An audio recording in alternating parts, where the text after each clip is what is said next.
Mari kita ngomongin tentang desentralisasi. Coba kita pikir keras dari anak-anak.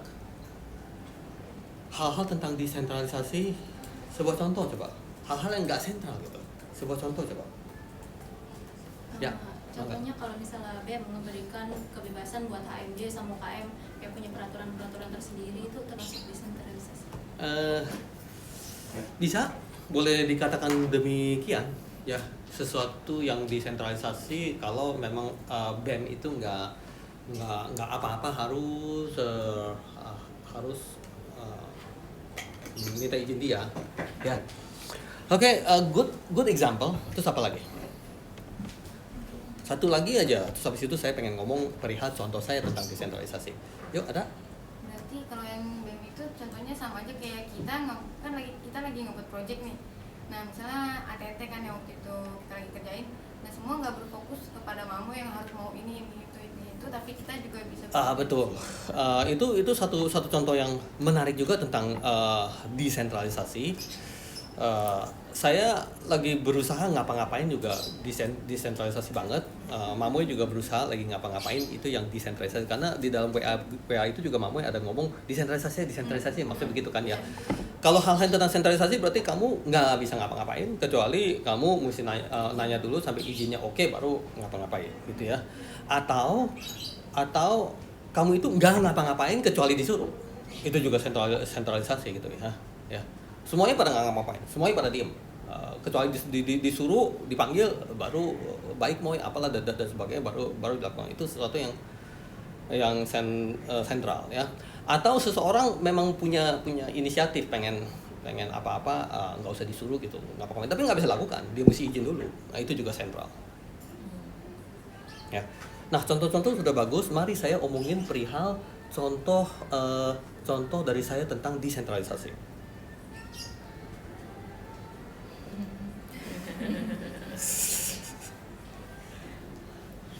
Oke. Nah, contoh yang paling menarik tentang desentralisasi yang mirip hal-hal yang dilakukan blockchain ya, itu adalah arisan. Ya, arisan.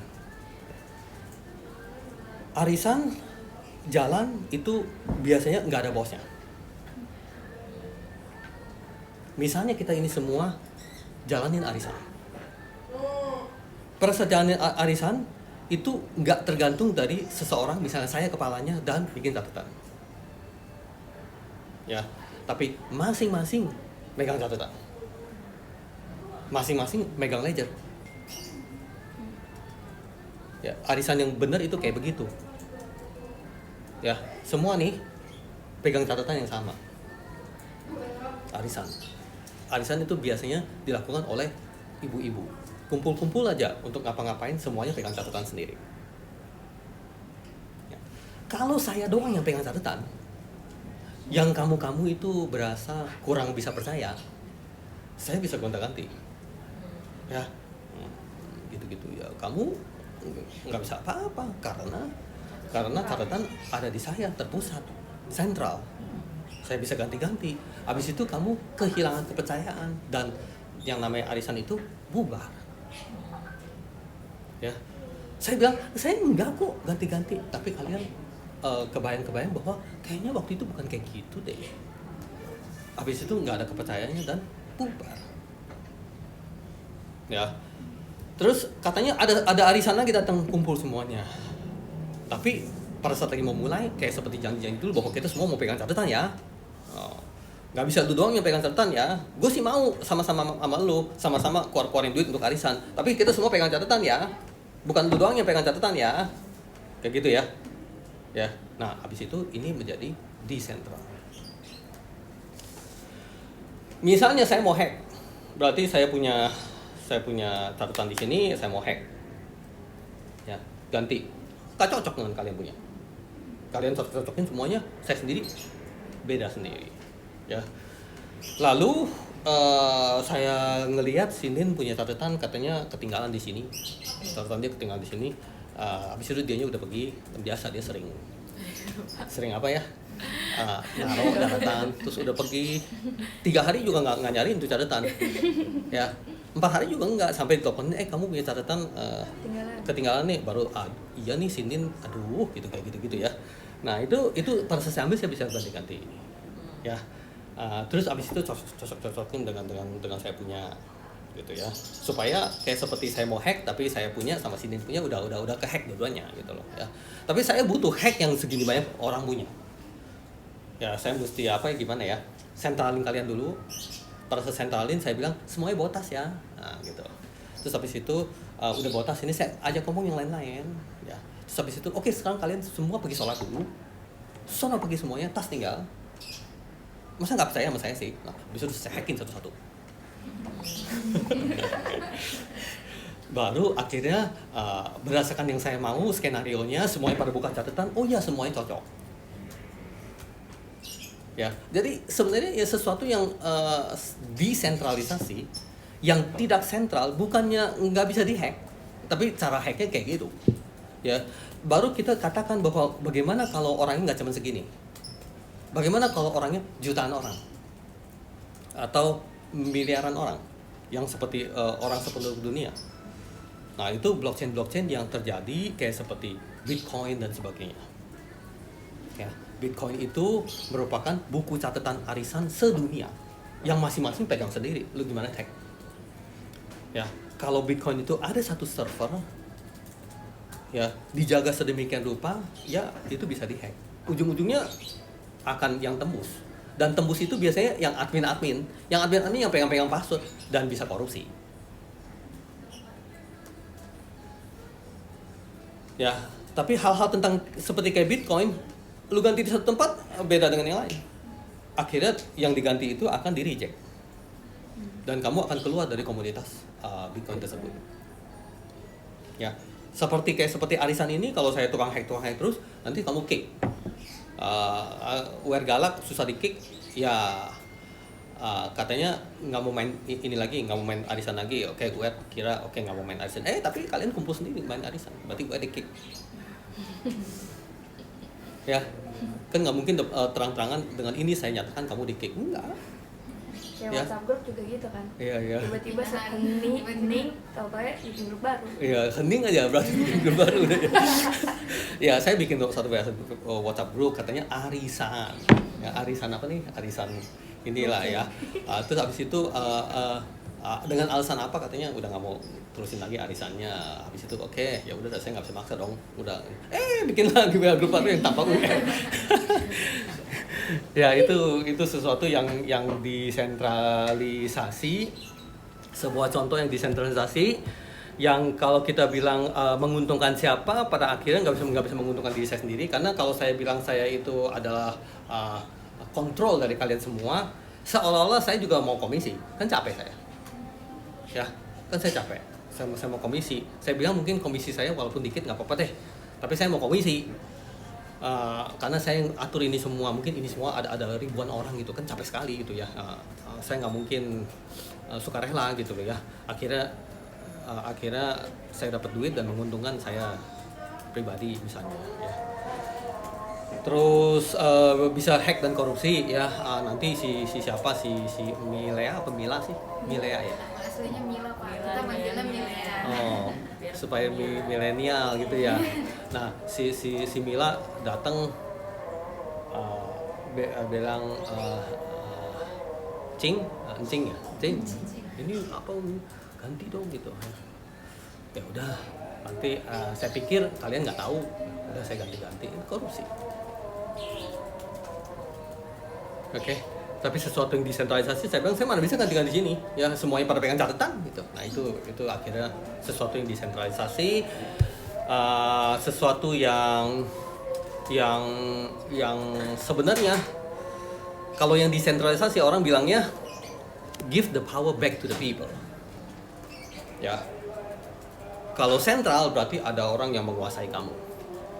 Negara Indonesia menguasai kamu, kamunya mau diapa-apain, mau dipenjara lah apa dan sebagainya gitu ya. Karena itu sentral. Ya, Gojek juga menguasai kamu. Tiba-tiba suatu hari kamu nggak bisa pakai Gojek, itu juga kamu susah gitu loh ya. Tapi sesuatu yang desentralisasi, give the power back to the people, serahkan powernya kembali ke rakyat, ya. Sebenarnya sih ujung-ujungnya mengarah ke kesejahteraannya kepada rakyat juga. Nggak nanti satu tempat yang makin kaya raya terus, tapi kita tetap sengsara. Walaupun dalilnya adalah mensejahterakan kita, tapi kita kok kenapa tetap sengsara dan kamu itu malah tambah kaya raya gitu. Ya, jadi hal-hal yang tentang blockchain itu gerakannya mirip-mirip seperti kayak gitu. Ya. Contoh blockchain yang paling besar adalah Bitcoin. Dan dia itu sesuatu yang publik. Sesuatu yang publik berarti data itu kita bisa coba gue download itu langsung dapat. Karena sesuatu yang publik bisa di-download. Ya. Namun sesuatu yang di-download itu tapi tetap privasi terjaga itu seperti apa? Itu belum diomongin. Ya, sesuatu yang sentral katanya privasi kamu bisa digitu-gituin. Sesuatu yang desentral, sesuatu yang tidak sentral, apakah itu tambah parah? Itu yang masih belum kita bongkar saat ini. Sesuatu yang nggak sentral, sesuatu yang dikasih kepada semua malah, publik malah, ya. Berarti saya celaka dengan data semuanya ada di situ semua. Ya saya punya data semuanya ada di situ gitu loh ya. Itu belum dijawab. Nah tantangan blockchain bergerak sedemikian rupa sampai kamu punya privasi lebih hebat katanya, lebih kejaga. Ya saya mau sentral aja, yang bener lu punya data dipegang orang. Saya mau disentral lebih parah dong. Karena publik bisa lihat kamu punya, ya kan? Tapi itu dijawab. Ya itulah yang membuat blockchain itu menjadi menarik. Oke. Nah, kita nggak bisa duduk dan ngomong terlalu lama. udah segini, abis itu kalian mesti penasaran, cari lagi dan ujung-ujungnya adalah bagaimana bisa mendominasi ini percakapan di sini. Ya. Jadi percakapan di sini, mari kita hitung ranking dominasinya ya. Ke satu siapa? Pasti UR dulu. Oh iya. Mau nanya banyak begitu. Nah, bisa nggak kalahkan dominasi UR? Harus banyak baca dulu. Itu menjadi tantangan. Ya. Sampai dia ngomong aja, dia itu lebih expert dari UR gitu loh. Dan UR langsung kalah gitu. Harus dia ngomong gitu. Berarti itu kalahkan dominasi UR. Ya. Tapi itu sebuah bukti bahwa kamu jago. Ya, saat ini tentang blockchain kalau di Indonesia ya, itu yang mau kalahkan gue udah dikit banget, udah jarang. Tapi saya mau lihat siapa yang bisa kalahkan gue. Nanti siapa datang, saya akan cari, saya akan ketemu. Gitu. Tapi kalau itu sebagai bentuk ukuran, kamu tahu bagaimana untuk kamu itu jadi jago. Oke. Terus kedua siapa? Si Firman si Nin senyum-senyum seolah-olah dia nih. Tapi menurut saya sih bukan kamu nih. Begini Pak. Lagi ngeliatin si Rayman. Siapa? Mungkin si Firman ya? Iya, Ya, karena dia punya ucapan ngomong-ngomong beberapa kali gitu ya. Terus yang ketiga siapa? Mungkin yang ketiga mungkin Hap ya. Tadi dia gini. Dia itu pandai bisa nantang. Otaknya juga bisa lebih encer gini gitu dia ini padahal dia sendiri belum banyak baca saya tahu. Tahu Pak emang. Ya tapi karena otaknya encer gitu. Ya itu ngomong-ngomong gitu seolah-olah bisa ngedominasi gitu lah. Kadang-kadang UR juga bisa rasakan begitu, misalnya ada seorang pakar gitu, tapi saya sebenarnya nggak tahu apa-apa. Tapi kalau ngomong-ngomong UR pasti UR akan akan coba dominasiin gitu juga ya. Karena segala hal tentang orang begini itu perihal mempengaruhi. Nanti sampai kamu sidang dan sebagainya, kamu mempengaruhi penonton begitu banyak, kamu mempengaruhi penguji dan sebagainya. Ya, dominasi itu maksudnya lebih mempengaruhi. Oke, nah kedepannya kita akan coba ketemu lagi. Mungkin rame-rame melalui WAG dulu ya, mau ketemu nih langsung udah kayak daftar 1, 2, 3, 4 kayak gitu ya. Terus habis itu udah tahu kurang lebih waktunya kapan. kadang-kadang juga bisa bikin Instagram menarik. Ya, Instagram menarik seolah-olah seperti kayak apa ya? Seperti ada apa namanya? Ada ceramah tentang blockchain yang mungkin gratis gitu, yang dihadiri oleh kalian semua gitu ya. Terus katanya bisa dapat sertifikat juga, itu enak gitu ya. Ya. Blockchain di CLS Tentang blockchain gitu ya. Segratis-gratisnya, maksudnya kita nggak mau sampai anak-anak di sini yang udah rajin belajar tapi harus bayar. Tapi mungkin kalian harus bayar melalui jam absen kalian mungkin.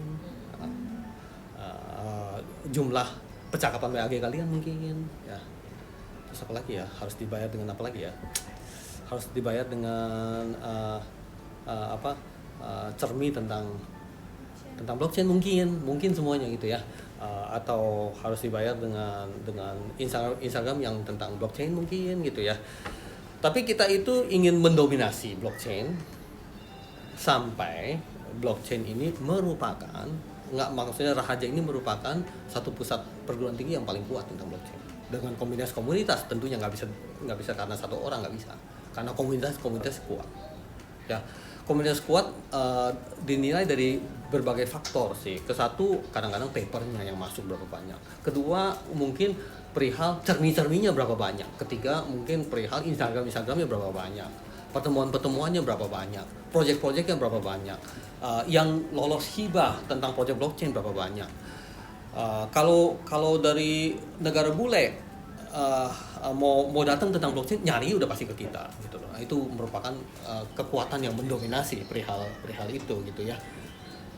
Tapi tentunya kita harus coba berusaha ke arah sana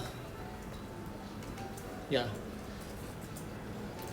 Jadi kalau tentang machine learning, apakah Rahaja mendominasi? Coba ayo. Atau apakah perguruan tinggi yang lain mendominasi? Coba ayo. Katanya deep learning, artificial intelligence. Kan kita orang-orang komputer kan. Ngomongin kayak gitu. Sistem informasi lah ya. Teknik informatika lah. Begitu banyak bidang ilmu. Emang Rahaja mendominasi bagian mana? Ya. Orang ilmu sudah sedemikian rupa, udah dalamnya minta ampun. Ya, kita mungkin mau mendominasi di wilayah Tangerang aja yuk, atau di wilayah Banten aja yuk, atau di wilayah Indonesia. Kan nggak mungkin seluruh dunia begitu. Tapi yang pasti blockchain ini merupakan ilmu baru. Ya, tapi apakah ilmu baru itu memang harus kita dalami dan kita pahami dan kita telusuri lebih lanjut? Itu biasanya mulai keluar jawaban-jawaban itu pada saat kita tahu lebih lanjut dan kita punya diskusi akan berlanjut. Ya, antara orang bilang ini hebat, pasti ada orang bilang ini jelek. Ya, kalau ini sudah memang suatu hari hebat, nggak ada yang pengen ngomongin. Saking nebak-nebaknya, pasti ada pro dan kontra. Ya, internet hebat apa enggak? Saat ini orang udah nggak pengen ngomongin. Komputer hebat apa enggak? Saat ini orang udah nggak pengen ngomongin. Udah tahu hebat gitu. Ya, tapi pada suatu saat dulu, sekitar 20 tahun yang lalu, itu orang pada ngomongin terus. Ya, pada saat orang bikin sebuah PC yang di sini, wah, ada yang bilang, wah ini nih akan merupakan sesuatu yang akan mendominasi dunia sehingga semua akan terkoneksi di sini semua. Lalu pasti ada orang pakar lagi yang bilang, bohong, ginian mana bisa gitu. Ya, tapi sekarang nggak ada yang mau ngomongin. Udah pasti ngapain ngomongin tentang internet sih ya. Tapi tentang blockchain saat ini pro dan kontra banyak banget ya. Suatu hari akan udah itu dan nggak ada yang pengen ngomongin. Udah gitu kan nggak pengen ngomongin. Pada saat handphone keluar ngomongin terus ya. Pada saat katanya handphone pada foto-foto diomongin terus. Yang ngomong stupid itu mah itu banyak stupid ya. Karena apa? Pada saat dia foto itu yang digital itu jelek, hasilnya jelek gitu, burem gitu loh. Ini mana bisa gitu. Itu udah banyak gitu. Semuanya masih pakai kamera begitu cetrek, terus habis itu jadi film biru-biru, terus masuk ke dalam itu, terus dicuci gitu ya, terus habis itu keluar gitu ya setelah beberapa jam atau berapa hari gitu ya. Dulu berapa hari, tapi karena mau kompetisi jadi berapa jam, lama-lama 15 menit selesai gitu. Sekarang gak ada yang mau. Itu udah musnah, nggak tahu kemana gitu ya, yang biru-biru gitu tuh ya. Mau beli di mana filmnya tuh, itu mau beli di mana gitu tuh ya. Udah nggak ada gitu. Dan sekarang yang foto dari sini nih kayak gini nih lebih bagus daripada yang gituan ya, tapi dulu jelek. Terus habis itu kita mulai korek siapa tuh waktu itu yang bilang itu jelek dan nggak akan berhasil gitu. Orang-orang ternama, orang-orang keren semuanya. Terus si Kodak ya yang paling dominasi itu tuh fotografi kan. Orang pada cetak-cetak ini dia apa? Apaan itu gitu ya. Dia nggak mau memeluk itu teknologi. Habis dia. Hancur, juga hancur. Habis itu berat, udah nggak ada Kodak lagi. Ya. Nokia kan ya. Dia kan biji-biji di sini. Pencet biji-biji sini. Terus orang keluarin yang kayak gini yang nggak ada biji-bijinya kan. Dia bilang apa? Itu apaan? Jelek. Gini pencetnya susah, pokoknya jelek gitu. Dia nggak mau itu, hancur, jeger aja, itu kayak tsunami datangnya, habis. Ya, coba lu begitu ya, tentang blockchain ya. Orang lepeh-lepehin banyak ya, tapi di antara bank-bank yang lihat begini, ada yang lepeh-lepehin, ada yang memeluk itu embrace, ngerti nggak? Ya, ada yang menentang gitu ya, ada yang memeluk. Ya, ada satu kekuatan di situ ya. Aku bisa tentang atau aku bisa peluk. Kalau peluk jadi dua kekuatan yang lebih gede gitu loh ya. Dan di dunia sekarang ini saking hebatnya jalan ya, dia itu banyak dipeluk sekarang. Jokowi, Prabowo, dua kekuatan yang gila-gilaan itu. Ya, habis itu bagaimana dia peluk gitu, embrace gitu ya, dia peluk atau ditentang terus, atau dia peluk jadi satu, gitu loh ya. Gila itu ya. Jadi tentang blockchain juga demikian. Blockchain yang paling pertama dia hantam pasti sektor apa? Keuangan, sektor banking. Ya, udah nentang gini kan. Ya, semua bank-bank semuanya ngegeng untuk menentang. Tapi kenyataannya bukan demikian. Ya, bank seperti BCA udah yang paling pertama dia peluk tuh itu blockchain. Ya. Di Australia hal-hal yang tentang bursa efek dan sebagainya dia mau yang paling pertama untuk blockchain. Di Dubai, ya, kok banyak tahu sih? Ya, di Dubai dia mau jadi satu negara yang semuanya blockchain, yang paling pertama di dunia, dan dia harus jadi 2020. Emang sejak 2014-2015 sih, tapi sekarang 2019 dan itu 2020 ya, satu negara semuanya blockchain. Ya, kok bisa? Kita masih belum tahu itu apaan. Ya, Singapura hantam ke arah blockchainnya gila-gilaan. Dia peluk ke arah blockchain. Semua hal-hal tentang blockchain dia duluan, yang sikat duluan. Ya, terus siapa lagi? China. Itu pemain-pemain kuat. Awal-awalnya Rusia. Ya, Rusia tentang Bitcoin, tentang blockchain itu semuanya bergerak di Rusia. Tapi lebih ke arah cryptocurrency. Cryptocurrency itu seperti apa? Duh, ini ngomongnya jadi panjang, makin pusing nih ya. Tapi nggak apa-apa lah, kalau nanti ntar kalian cari gitu ya. Cryptocurrency itu duit ya. Kalau duit kayak seperti rupiah kita ada, sini saya pegang nih ya. Ya. Nih kayak seperti rupiah kita ada begini ya, dan kita tanya ini berharga atau tidak ya, tergantung dari orang mau ambil apa enggak, orang mau pakai atau enggak, atau orang mau tukar atau enggak. Misalnya ini 100.000 gue untuk ini ya, kita bilang beli, tapi sebenarnya pertukaran, betul nggak ya? Dari yang kamu punya ini kasih saya, ini saya kasih kamu, berarti ini ada nilai karena ada nilai tukar. Kalau nggak ada nilai tukar itu berarti kamu nggak ada nilainya ya. Atau ini ditukar dengan dolar Amerika Ini kenapa ada nilainya? Karena bisa ditukar dengan dolar Amerika. Dolar Amerika kamu kasih saya, ini kasih kamu. Gitu. Ya, enggak. Terus ini nilai tukar melemah katanya. Kenapa? Karena udah harus 2 biji. Ya. Malah anakku. Orang udah mau. Ya nah. Ya. Oke. Tadinya coba peragakan. Oke. Tukar ya. Katanya beli sih, tapi sebenarnya tukar ya. Tuh, tukar. Oke. Nah, sekarang ini saya mau gini, kamu bilang nggak mau. Ini? Nggak mau. Nggak mau. Ya. Terpaksa saya begini. Nih. Oke, tukar. Nah, berarti dia melemah. Berarti ginian nih yang kamu koleksi nih melemah. Kadang bisa menguat. Bisa menguat berarti pada saat begini saya nggak mau, saya mau giniannya 2. Berarti ini kuat ini ya. Jadi ini bagi kamu adalah uang, bagi orang lain adalah apa ya? Ya, nilai tukar atau koleksi. Koleksi ya. Cryptocurrency itu seperti kayak sebuah koleksi kayak gini. Tapi ini Mona Lisa, mahal gitu loh ya. Tukarnya harus berapa juta dolar gitu loh. Karena ini Mona Lisa. Jadi dia itu ada nilai apa ya? Nilai simpan. Ya, cryptocurrency itu ada nilai simpan dan juga ada nilai tukar. Jadi cryptocurrency yang ada itu seperti kayak Mona Lisa punya apa namanya? Lukisan ya, yang saya harus pakai duit beneran untuk tukar. Ini namanya duit beneran deh. Duit beneran di dunia itu sebutnya duit fiat money, bukan mobil Fiat ya.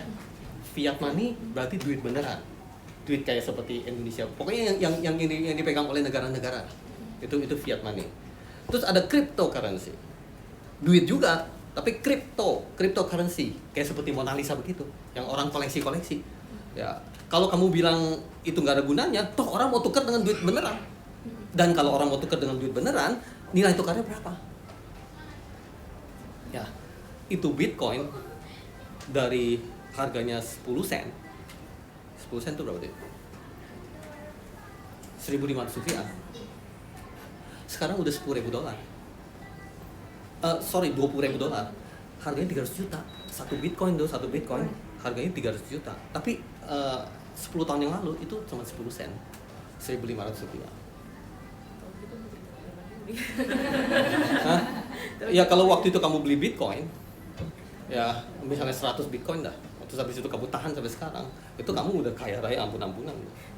Terus ada sebuah ceritaan, ya orang pakai 100 Bitcoin beli pizza.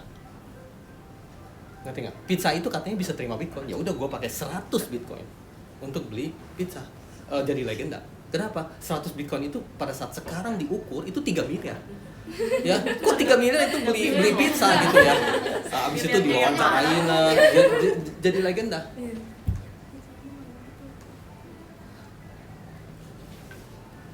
Ya, kok UR tahu? Ya, kok kalian nggak tahu? Itu ya sesuatu yang nggak tahu itu nggak boleh. Gitu, sampai tahu. Sekarang kalau kalian tahu, itu kebanyakan cuma cocokin dengan yang UR tahu. Ya, kecuali kamu tahu dan UR, aduh itu ayah nggak tahu. Untuk cari yang UR nggak tahu itu susah. Tapi tantangan kalian adalah cari yang UR nggak tahu. Ya, nanti ada istilah-istilah gitu ya, kayak seperti fiat money dan sebagainya gitu. UR biasanya nggak tahu, tapi UR tahu.